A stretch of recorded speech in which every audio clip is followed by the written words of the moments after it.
नमस्कार, आपका फिर से हमारे चैनल पर स्वागत है। उम्मीद करता हूँ कि आप बहुत ही अच्छे होंगे। दोस्तों, आज का ये वीडियो बहुत मजेदार होने वाली है। आज हम जानेंगे अपोजिट लिंग के बारे में। जब हम बड़ा हो जाते हैं तो अपोजिट लिंग के प्रति अचानक हमारा इंटरेस्ट बढ़ जाता है। बायोलॉजिकल और साइकोलॉजिकल लेवल पर अचानक आए बदलाव दुनिया को देखने का हमारा नजरिया ही बिल्कुल बदल देता है। अपने विपरीत लिंग के प्रति हम एक अजीब अट्रैक्शन फील करने लगते हैं और जाने अनजाने हमारा ध्यान उनकी तरफ चला जाता है। उन्हें इम्प्रेस करने की कोशिश करना, उनकी अट्रैक्टिव देखकर उन पर मोहित हो जाना, इमोशनल, फिजिकल या सोशल जरूरत के लिए किसी से जुड़ने का ख्वाब देखते रहना। टीनेज में तो ऐसी फीलिंग बहुत ही इंटेंस और अजीब होती है। टीनेजर तो ये समझ नहीं पाते कि उनके साथ आखिर हो क्या रहा है और वह जाने अनजाने में इस फिजिकल अट्रैक्शन के चक्रव्यूह में बुरी तरह से फंस जाते हैं। तो आपको भले ही किसी से डीप लव हुआ हो या न हुआ हो, लेकिन ये बात तो तय है कि आप अपनी डेली लाइफ में किसी न किसी के प्रति फिजिकल अट्रैक्शन जरूर फील करते होंगे। और ऐसा होना बिल्कुल नॉर्मल है, क्योंकि कहीं न कहीं ये हमारी जरूरत जो है। आप एक बड़ी अपनी डिजायर को तो इग्नोर कर सकते हैं, लेकिन अपनी जरूरत को चाह कर भी नहीं। आपको इस फीलिंग के साथ जीना ही होगा। कुछ ऐसी साइकोलॉजिकल बातें जरूर हैं जो आपको डार्क अट्रैक्शन में फंसने से बचा सकते हैं, जिसमें आज ज्यादा टीनेजर्स और यंग एडल्ट फंसे हुए हैं। तो चलिए आज जानते हैं अट्रैक्शन की खास रियलिटी के बारे में। तफसील अर्थ बी रेडी टू फैलता है।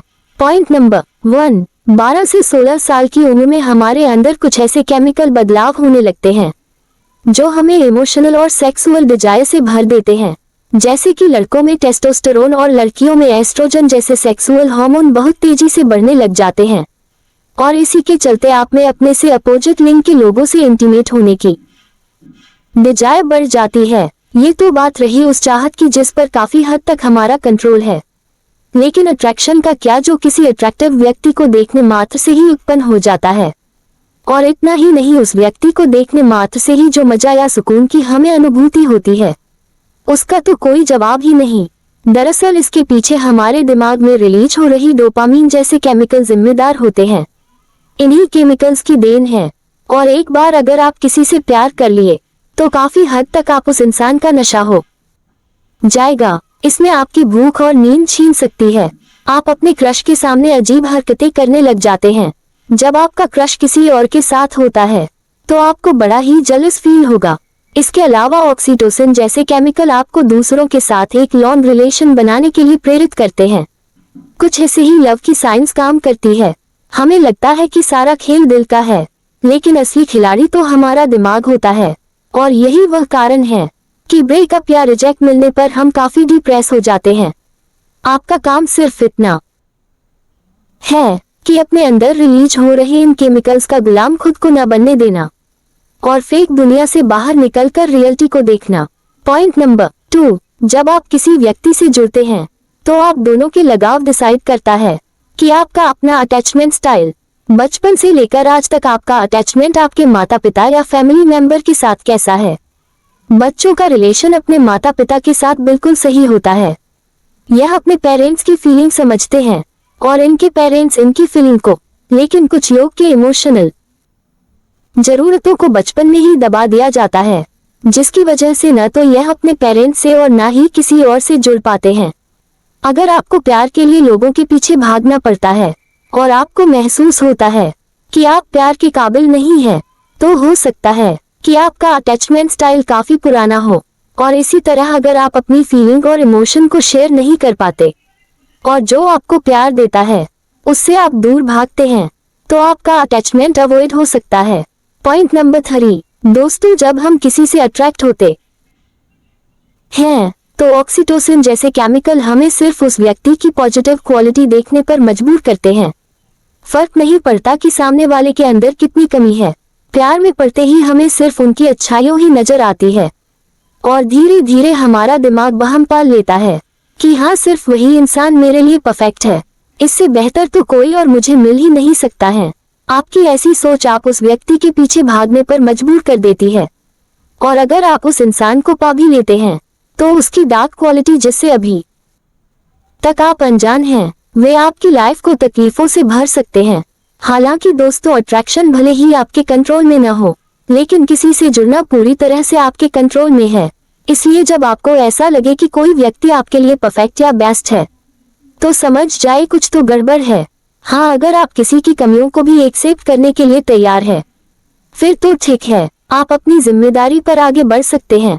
पॉइंट नंबर 4, टीनेज में एक बिलीव बड़ा ही कॉमन होता है कि सच्चा प्यार एक ही बार मिलता है। इसलिए अगर गलती से भी तुम्हें एक बार प्यार हो गया है, तो उसे किसी भी कीमत पर अपने हाथ से जाने न दो। पर अगर वह व्यक्ति चला गया, तो फिर भूल जाओ कि दोबारा तुम्हें किसी से प्यार होगा। ये किसी का तुमसे होगा। हालांकि ऐसी सोच काफी हद तक गलत है, क्योंकि अट्रैक्शन सिर्फ एक बार नहीं होता।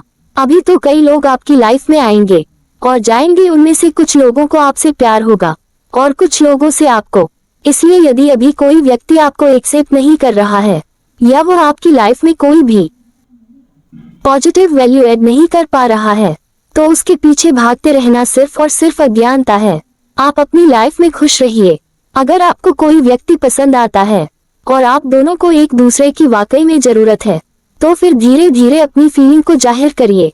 अगर सामने वाले का हाँ है तो अच्छा है, और अगर नहीं है तो ऐसा सोचिए कि आपकी एक पसंद बस छूट गई है, इसलिए उसका पीछा करने से अच्छा है आप किसी दूसरी बस का इंतजार करिए। और वैसे भी दोस्तों, यही तो लाइफ है। पॉइंट नंबर 5, आज आपको ऐसे कई सेलिब्रिटीज और सक्सेसफुल लोग आपको आसानी से मिल जाएंगे, जिन्होंने अपनी लाइफ में कई अट्रैक्शन, लव ब्रेक या रिजेक्शन का सामना किया है, लेकिन इसके बावजूद भी वो आज इस मुकाम पर पहुंच चुके हैं, क्योंकि कहीं ना कहीं उन्होंने सही वक्त पर यह डिसीजन कर लिया था कि उनके लिए क्या ज्यादा जरूरी है। अभी आप स्कूल या कॉलेज जाते होंगे और वही किसी न किसी व्यक्ति को काफी पसंद करते हैं। आप अच्छे से पढ़ाई करके कुछ बड़ा करना चाहते हैं, लेकिन न जाने क्यों उस इंसान का ख्याल भी आपको बुरी तरह से डिस्ट्रैक्ट कर देता है। कुछ लोगों को होने से अगर आप अपने जरूरी कामों को सही से नहीं कर पा रहे हैं, तो समझ जाए ये सिर्फ एक अट्रैक्शन और केमिकल लोचा है, जिसे लगातार इग्नोर करके ही आप खत्म कर सकते हैं। हाँ, अगर आपको कोई ऐसा व्यक्ति मिल गया है जो सच्चे दिल से आपको आगे बढ़ाना चाहता है, वह आपको मोटिवेट करता है और उसके आने से आप और ज्यादा हैप्पी और प्रोडक्टिव हो गए हैं, तो संभावना है कि आप बिल्कुल सही व्यक्ति के साथ हैं। पॉइंट नंबर 6, मैंने अक्सर नोटिस किया है कि कुछ लोग किसी का प्यार पाने के लिए अपनी सेल्फ रिस्पेक्ट की भी बलि चढ़ा देते हैं। कुछ लड़के पागलों की तरह लड़कियों के पीछे भागेंगे। कुछ लड़कियां पब्लिक में उस लड़के की बदतमीजी को भी इग्नोर करेगी जिनसे वह अट्रैक्टेड हैं। मैं कहता हूं कि अगर आप अपना सेल्फ रिस्पेक्ट खोकर किसी को पा भी लोगे, तो किस मुंह से कल को आप अपने रिस्पेक्ट के लिए उसके सामने खड़े हो पाओगे। याद रखिए कि सेल्फ रिस्पेक्ट जरूरी ही नहीं बल्कि सबसे जरूरी है। दोस्तों, आज के वीडियो में इतना ही। वीडियो कैसा लगा कमेंट करें। वीडियो पसंद आए तो लाइक और शेयर करें, और इसी तरह की और वीडियो को देखने के लिए चैनल को सब्सक्राइब करना बिल्कुल भी ना भूलें। अपना कीमती समय देने के लिए बहुत बहुत धन्यवाद।